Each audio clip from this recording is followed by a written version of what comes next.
সহকর্মীবৃন্দ,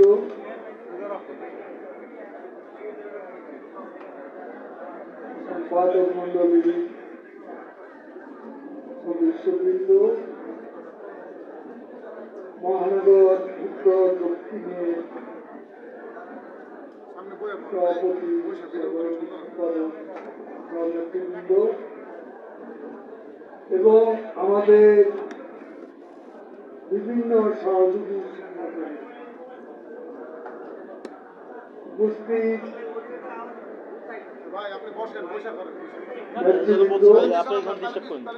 আমি বলছি এখানে আমরা জায়গা ছেড়ে দিচ্ছি বসার জন্য কাজ করতে হবে না আমার। সাংবাদিক বন্ধুরা, আমরা আজকে দীর্ঘদিন পরে আমরা যৌথ সভায় মিলিত হয়েছি। নির্বাচনের তফসিল ঘোষণার পর আমরা এভাবে কোনো আনুষ্ঠানিক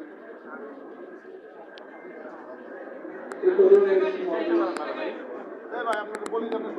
হয়নি। আজকে আমরা আমাদের সামনে কতগুলো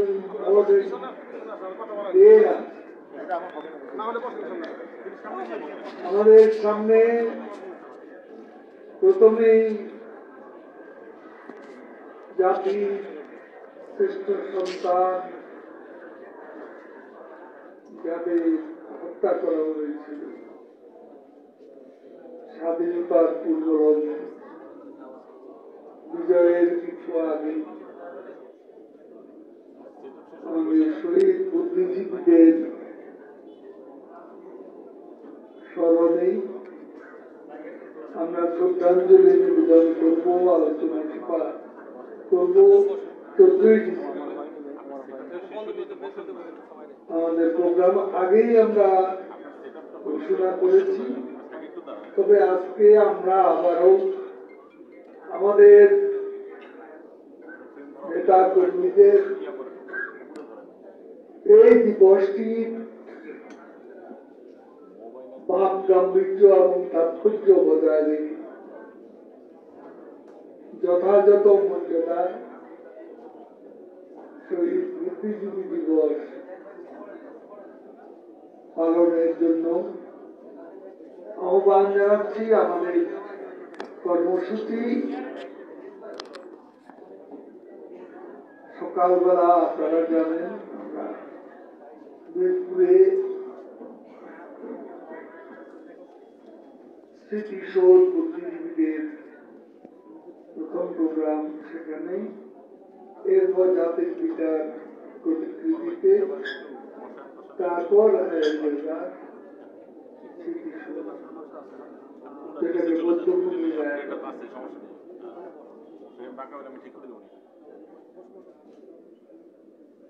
16ই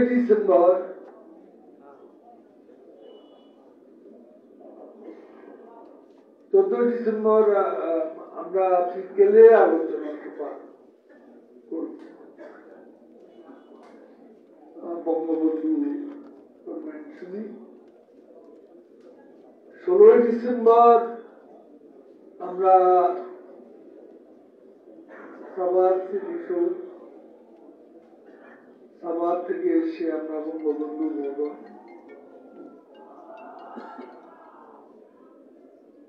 আমাদের প্রোগ্রাম, তারপর আমরা সেদিন আলোচনা সভা আমরা করছি না। 17 তারিখ আমাদের আলোচনা সভা বঙ্গবন্ধু কনভেনশন বিকেলে অনুষ্ঠিত হবে। আমাদের নেত্রী সভাপতিত্ব করবেন। 14 তারিখেও তিনি সভাপতি, 16 তারিখেও আমাদের নেত্রী সভাপতিত্ব করবেন। 18 তারিখ আমরা একটা কর্মসূচি হাতে নিয়েছি, সেটা হচ্ছে বিজয় র্যালি। আমরা ইঞ্জিনিয়ার্স ইনস্টিটিউট থেকে শুরু করে বঙ্গবন্ধু ভবন পর্যন্ত আমাদের বিজয় র্যালি, স্বতঃস্ফূর্ত একটা র্যালি অনুষ্ঠিত হবে। তখন তো নির্বাচনী প্রচার প্রচারণা শুরু হয়ে যাবে। আমরা 16 তারিখে করতে চেয়েছিলাম, কিন্তু যেহেতু আচরণবিধি সমস্যা আছে, সেই জন্য আমরা 18 তারিখে করব। 20 ডিসেম্বর বাংলাদেশের এই মহান বিজয় দিবস, বিজয়ের মাসে আমরা আমাদের নির্বাচনী প্রচার প্রচারণা আনুষ্ঠানিকভাবে শুরু করব। সিলেটে হযরত শাহজালাল, হযরত শাহ পরাণের মাজার জিয়ারতের মধ্য দিয়ে সিলেটে বিশাল সমাবেশ হবে। আমাদের নেত্রী প্রধানমন্ত্রী বঙ্গবন্ধু কন্যা বক্তৃতা করবেন এবং আমাদের নির্বাচনী প্রচারণা সূচনা সিলেট থেকে আমরা করব। এই বিষয়টি যদিও আপনারা অনেকে জানেন, আমরা তারপরও জানিয়ে দিচ্ছি। আমরা এখন, আমি আমার সহকর্মী, আমাদের মহানগর,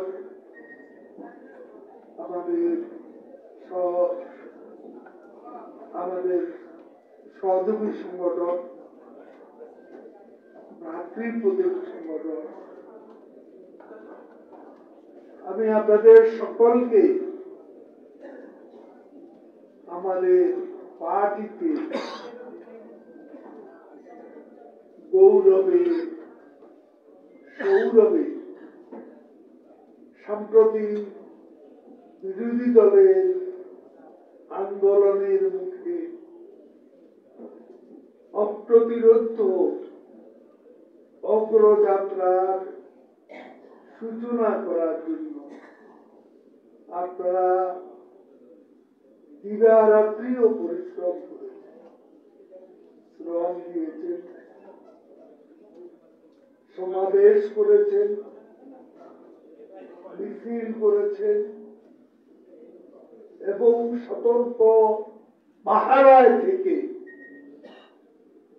ঢাকা নয়, শুধু সারা বাংলাদেশে নেতা কর্মীরা সতর্ক পাহারায় থেকে আন্দোলনের নামে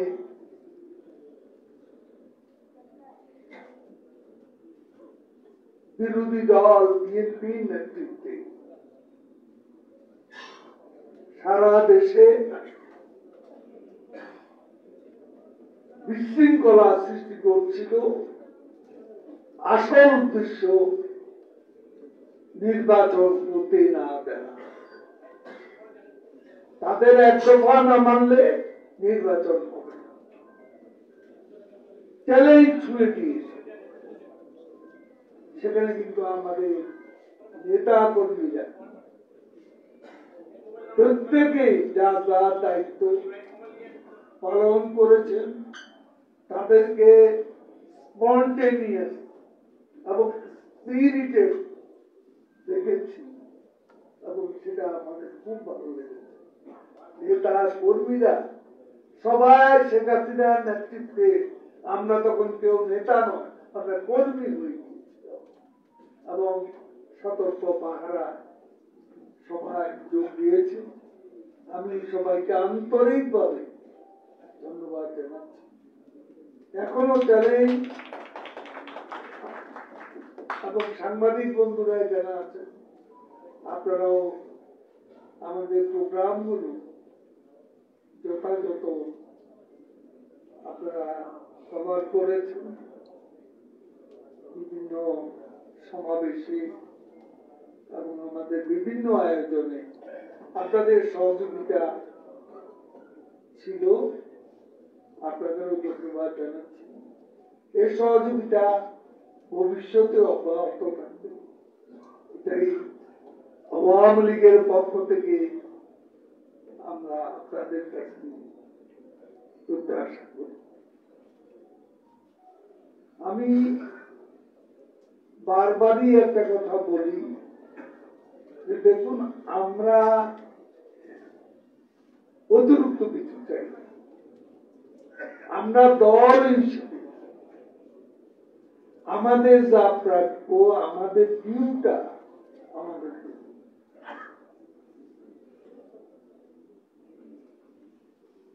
আপনারা কাভার করুন, বিরোধী দলকে আপনারা কাভার করুন, সেখানে বাধা দেওয়ার কিছু নেই। কিন্তু একটা বিষয়ে আমি অত্যন্ত দুঃখ নিয়ে কথাটা বলছি। আমরা এখানে দক্ষিণ গেটে মানবাধিকার দিবস উপলক্ষে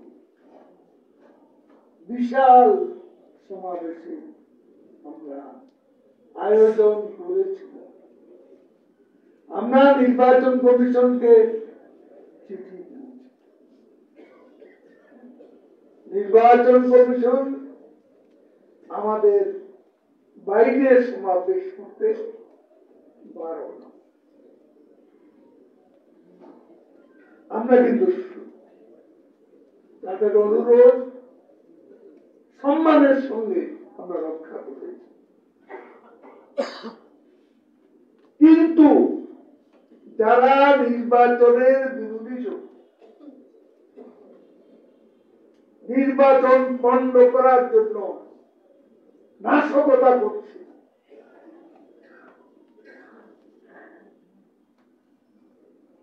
তাদেরকে মানবাধিকার দিবসে প্রেস ক্লাবের সামনে সমাবেশ করার অনুমতি কিভাবে দিবে আমরা জানি।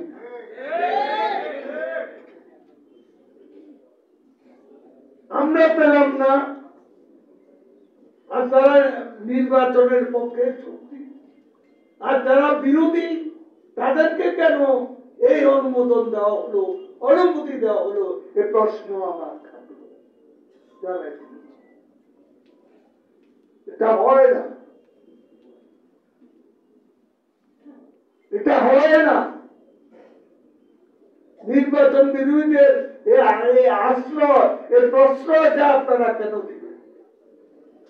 যারাই দিয়েছে তাদের কাছে আবার প্রশ্ন, এখানে কি ন্যায় বিচার? আপনি আমাকে দিলেন না, আমি নির্বাচন করছি, দিলেন তাদের যারা নির্বাচন বন্ধুর করতে। যার এই প্রশ্নটা আমি দেখি সাংবাদিকরা আছেন সবার সামনে, এখানে আমাদের নেতৃবৃন্দ অনেকেই ইলেকশনে সরাসরি প্রতিদ্বন্দ্বিতা করবেন, 18 তারিখ থেকে ব্যস্ত হয়ে যাবেন। তারপরেও এখানে যারা এই সিটিতে আছেন, তারা সব জায়গায় নির্বাচনী কমিটি করে শৃঙ্খলার সঙ্গে আচরণ বিধি মেনে আপনাদেরকে দায়িত্ব পালন করতে হবে। সাথে সাথে সতর্ক পাহারা দিতে হবে। নির্বাচন বিরোধী শক্তি বিএনপির নেতৃত্বে যে সন্ত্রাসী কর্মকাণ্ড চালাচ্ছে, জনগণকে নিয়ে এদেরকে প্রতিহত করতে হবে। আইন প্রয়োগকারী সংস্থা তাদের মূলত দায়িত্ব, সেখানে আমরা সতর্ক থাকব। কারণ এই নির্বাচনটা আমাদের সাংবিধানিক ধারাবাহিকতা রক্ষা করার নির্বাচন। বাংলাদেশের ভবিষ্যৎ, বাংলাদেশের উন্নয়ন অব্যাহত রাখা এবং বাংলাদেশের সমৃদ্ধি পথে নব নব বিজয় মুকুটিত করতে এই নির্বাচন আমাদের জন্য অবশ্যই প্রয়োজনীয়। যথাসময়ে 5 বছর পর এই নির্বাচন হচ্ছে এবং এটাই গণতন্ত্রের সবচেয়ে বিউটি। সেটা হচ্ছে নির্বাচিত সরকারের কাছে ক্ষমতা হস্তান্তর করবে। নির্বাচিত সরকারের কাছে নির্বাচিত সরকার ক্ষমতা হস্তান্তর করবে। তাহলে আপনি অনেকে অনেক কথা বলতে পারেন। এই নির্বাচনে ভোটার উপস্থিতি অবশ্যই চোখে পড়ার মতো। দৃশ্যমান হবে ভোটার উপস্থিতি। আমরা দুনিয়ার অন্যান্য গণতান্ত্রিক দেশের তুলনা এবারকার টার্ন আউট আমরা বিশ্বাস করি ভালোই। স্বতন্ত্র প্রার্থীরাও আছে এবং বিভিন্ন দল প্রতিদ্বন্দ্বিতা করছে। 28টি নিবন্ধিত দল এই নির্বাচনে অংশগ্রহণ করছে। আমরা আশা করি নির্বাচনে সারা বাংলাদেশে একটা জাগরণ, সারা বাংলাদেশে নির্বাচনের পক্ষে যে সুবাতাস বইতে শুরু করেছে, এটা সত্যি এতটা হবে আমরা বিশ্বাস করতে পারি। আজকে হরতাল নাকে অবরোধ রাস্তায় জানল, হাইওয়েতে এরকম হরতাল আর অবরোধ রাখা। তারপরও সন্ত্রাস করতে তো বেশি লোক লাগে না। অথরিটিতে গুপ্ত হামলা করার জন্য বেশি লোক লাগে না। সেই অপকর্ম তারা করে যাচ্ছে। আমরা আছি, যেমন ছিলাম সতর্ক, তখন অনেকেই ভেবেছিল বিরোধী দল বোধহয় বিশাল আয়োজন করে সব বন্ধ করে সমাবেশ আমরাই করেছি, সবচেয়ে বড় সমাবেশ। সরকারি দল এত বড় সমাবেশ করবে এটা কেউ ভাবতেও পারে। আমরা অনেক বড় বড় সমাবেশ লাস্ট এই দক্ষিণ গেটে ওদিকে চলে গেছে, এদিকে নবাবপুর, ওইদিকে চলে গেছে দোয়েল চত্বরে পর্যন্ত জনতার উপস্থিতি, হাজার হাজার মানুষ এসেছে এবং কয়েক লাখ লোকের সমাবেশ ঘটেছিল। এই স্মৃতিতে বিএনপি দিনে দিনে তারা বুঝতে পারছিল যে জনগণের যেভাবে সরকারি দলের সমাবেশে উপস্থিত সেটা তাদের হতাশ করেছে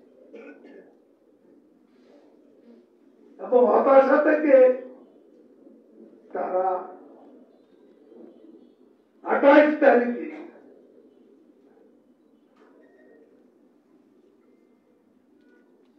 সন্ত্রাসের নতুন মাত্রা তারা যোগ করেছে। পুলিশের উপর হামলা নয়, পিটিয়ে পিটিয়ে একটা পুলিশকে কিভাবে তারা খুন করল। আজকে দু একটা কাগজে দেখলাম সরকারি দল পণ্ড করেছে বিএনপি সমাবেশ। এসব ইন্টেলেকচুয়াল বিদেশি ইউনিভার্সিটিতে শিক্ষকতা করে এত বড় টাকা মিথ্যা কথা লিখতে পারে। সরকারি দল পণ্ড করেছে, পুলিশকে সরকারি দল হামলা করছে, প্রধান বিচারপতির বাড়িতে সরকারি দল হামলা করেছে, যাদের কোয়ার্টারে সরকারি দল হামলা করেছে, পুলিশ হাসপাতালে সরকারি দল হামলা করেছে, আমাদের মহিলা কর্মীদেরকে রাস্তায় নির্যাতন করেছে। আজকে এই কথাগুলো দেখলাম না কোথাও, বললাম না, উদ্দেশ্য প্রণোদিত। এরাই আজকে এইসব আপেলরা বিদেশিদের গাইড করে। বাস্তব অবস্থা আড়াল করে জানি না কিসের বিনিময়ে, কিসের বিনিময়ে তারা আজকে দেশের বিরুদ্ধে যে ষড়যন্ত্র সন্ত্রাস এটাকে সমর্থন দিয়ে দেয়। আমি সাংবাদিক ভাইদেরও ভাই বোনদেরও বলি, আপনাদেরও দায়িত্ব আছে। 34 জন সাংবাদিক সেদিন আহত হয়েছে। সাংবাদিকরা নিস্তার পায়নি, হামলা হয়েছে। কাজে এ অশুভ শক্তি শুধু দেশের নয়, সাংবাদিকদেরও শত্রু। এরা সাংবাদিকদেরও শত্রু। এদের পক্ষে আপনারা যদি বায়াস করে কিছু লেখেন সেটা অত্যন্ত দুঃখজনক, দুর্ভাগ্যজনক। এ ধরনের আর্টিকেল, এ ধরনের নিবন্ধ কিভাবে ছাপা হয় না জানা।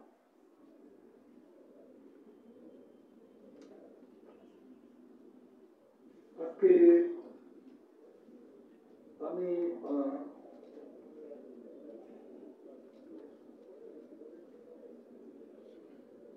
আমাদের নেতা কর্মীদের বলবো যে আপনারা যেখানে যার এলাকা সেখানে আপনারা নির্বাচনী দায়িত্ব পালন করবেন, নির্বাচনী আচরণ বিধি মেনে চলবেন এবং নির্বাচনটা যাতে শান্তিপূর্ণ হয় সে ব্যাপারে আমাদের পার্টির নেতা কর্মীদেরও অবদান। আপনাদেরকেও ষড়যন্ত্রকারীদের বিরুদ্ধে সতর্ক থাকতে হবে এবং এই 7ই জানুয়ারি পর্যন্ত একটা চ্যালেঞ্জিং টাইম, এ সময় আমাদের অতিক্রম করতে হবে। বিজয়ের মাসে বিজয়ের স্পিরিট, বিজয়ের মাসে বিজয়ের চেতনা, 71 মুক্তিযুদ্ধের চেতনা, এই চেতনা বিজয়ের পতাকাতে আমাদের এগিয়ে যেতে হবে। নব উদ্যমে বিজয়ের সোনালী বন্দরে আমাদের পৌঁছতেই হবে। বাঙালি জাতি অস্তিত্বের স্বার্থে মুক্তিযুদ্ধের মূল্যবোধ, স্বাধীনতার আদর্শকে বাঁচিয়ে রাখতে আমাদের আর শেখ হাসিনার নেতৃত্বে ঐক্যবদ্ধ প্রতিরোধে কোন বিকল্প নেই। ঐক্যবদ্ধ সংগ্রাম কোন বিকল্প নেই।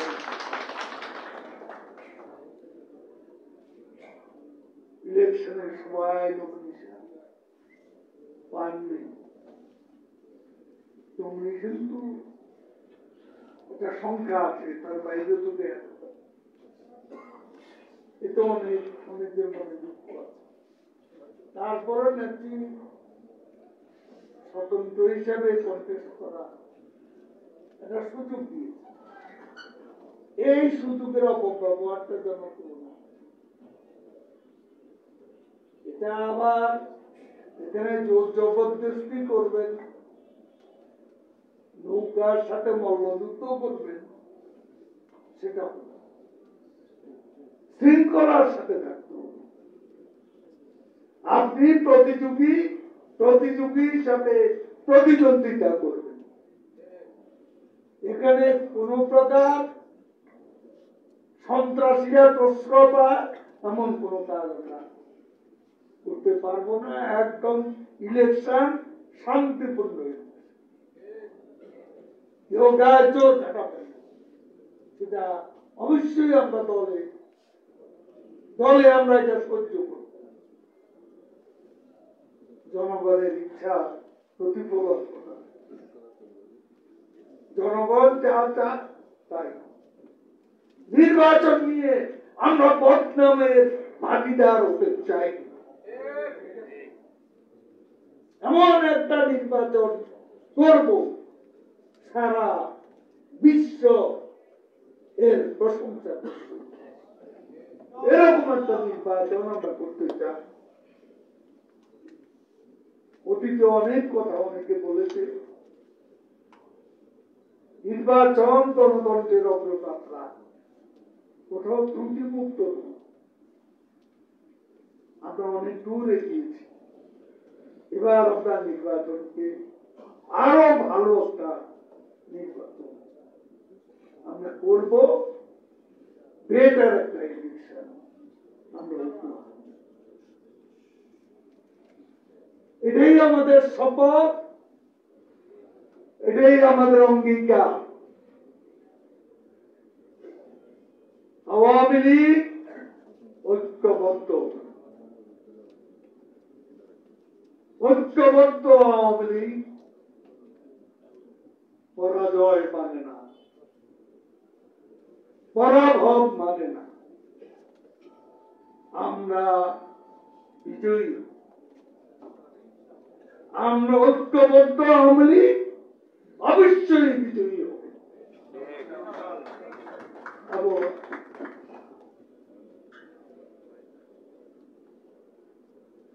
২ যারা পাননি নির্বাচনে মনোনয়ন পাননি, দুঃখ কষ্ট থাকতে পারে, কিন্তু আওয়ামী লীগের মূল্যায়ন কোনো না কোনো ভাবে আমরা আমাদের নেতা কর্মীদের মূল্যায়ন করি।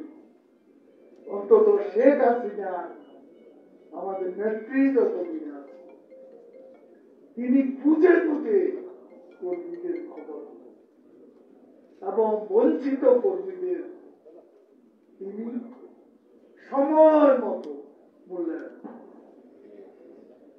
কাজে এটা নিয়ে আউটাস করা কোন দরকার, দলের সঙ্গে থাকুন, লেগে থাকুন, মূল্যায়ন একদিন। সবাইকে আবারও ধন্যবাদ। জয় বাংলা, জয়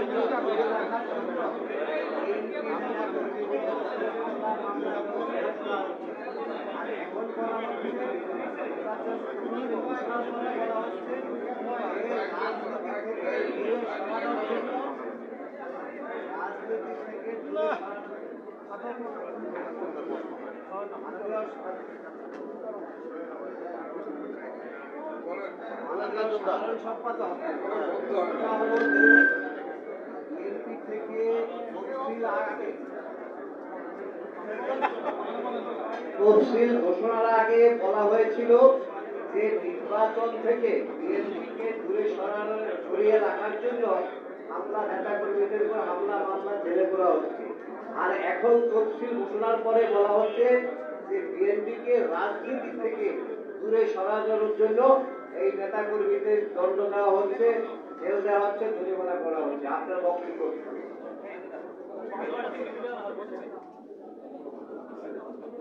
হামলা করলে মামলা হবে, হামলা করলে মামলা হবে, মামলা করলে গ্রেফতার হবে, সাজা হবে, পুলিশ মারবেন। এটা কি বিনা বিচারে যাবে? কিভাবে পিটিয়ে পিটিয়ে হত্যা করা হয়েছে দেখেছি। সেই পুলিশের চেহারাটা সবাই দেখেছে, কিভাবে তার মাথাটা দুইটা। তো এই যে এ ঘটনা যারা ঘটায় তাদের বিরুদ্ধে মামলা হবে না। হামলা আমরা করি না, হামলা করে তারা। আরে হামলা হলে মামলা হবে ছাড়াছাড়ি। কাদের ভাই একটা বিষয় হলো যে কাদের ভাই আমি বলছি যে এই যে ইলেকশন লেজিটিমেসি নিয়ে আপনাদের কোনো ঝামেলা হবে কিনা? এখন মিডিয়াতে প্রচুর আলোচনা সমালোচনা হচ্ছে, যেটা হচ্ছে আমি তুমি ও ডামি নিয়ে ইলেকশন করছে আওয়ামী লীগ এবং বিশেষ করে মহাজোটকে স্ক্যাটার করে দিয়ে নির্বাচনে নেমে দিচ্ছে। তারপরে হচ্ছে এভাবে নির্বাচন করলে কি 14-18 মতো লেজিটিমেসি নিয়ে কোনো ঝামেলা হবে কিনা? ইলেকশন লেজিটিমেসি নিয়ে কোনো ঝামেলা হবে কিনা? গ্রহণযোগ্যতাটা নিয়ে, ইলেকশন গ্রহণযোগ্যতা নিয়ে 14 বা 18 সালের মতো ইলেকশন গ্রহণযোগ্যতা নিয়ে কোনো ঝামেলা হবে কিনা?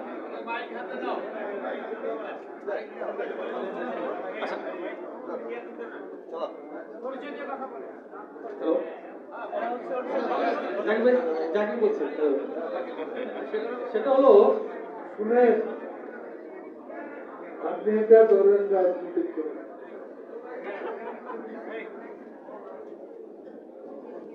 আপনার দল ইলেকশন করবে, ইলেকশনে আসবে, তারা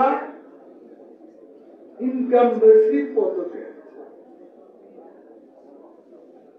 পৃথিবীর কোন দেশে ইনকামবেন্ট প্রধানমন্ত্রী পদত্যাগ করে ইলেকশন দেয়? আমাদের দেশে তারা শেখ হাসিনার পদত্যাগ তারা তত্ত্বাবধায়ক মোড়ে ভূত ও তত্ত্বাবধায়ক কোথায় তত্ত্বাবধায়ক? আজকে ওয়েস্টমিনিস্টার টাইপ অফ ডেমোক্রেসি, এখানে যে পদ্ধতিটি সারা দুনিয়ায় ইলেকশন, ঠিক একই পদ্ধতিতে ইলেকশন কমিশনকে ইন্ডিপেন্ডেন্ট করে দেয়।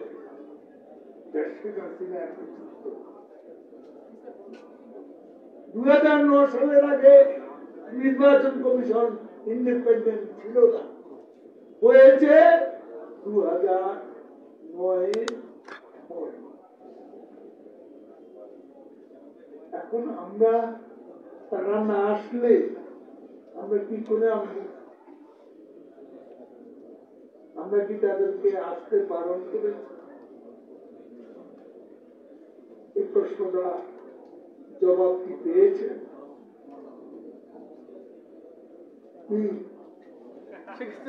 আপনার প্রশ্নের তো কোনো শেষ নেই।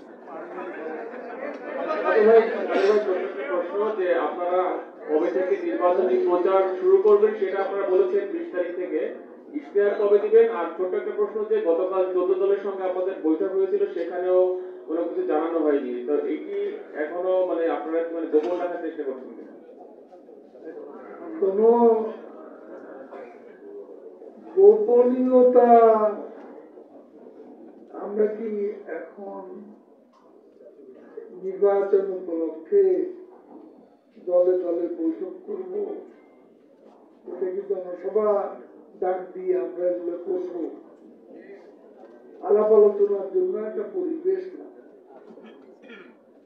এইসব আলোচনা খুবই গুরুত্বপূর্ণ আলোচনা। এটা তো জনসভা ডেকে হবে না, এখানে মিডিয়া ডেকে আমরা আলোচনা করব। কে কত সিট চায় জগের জাতি দেখাবো। আলোচনা এভাবেই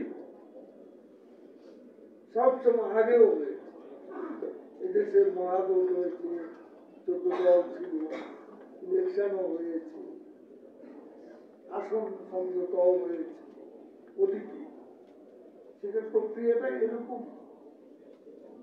আপনি এটা তো আর ডাকদল দিকে আমরা 17 তারিখের মধ্যে সবকিছু আপনারা 17 তারিখের মধ্যে সবকিছুরই সমাধান।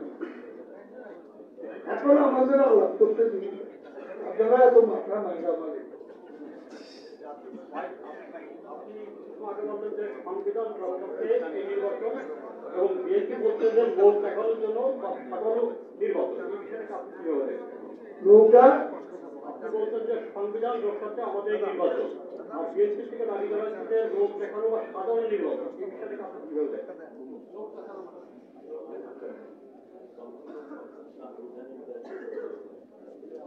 আমি বললাম সংবিধান, যারা দেশের সংবিধান মানে না, আইনের শাসন মানে না, তারা এ ধরনের কথা বলবে।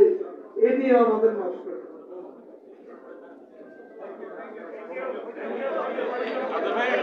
সর্বশেষ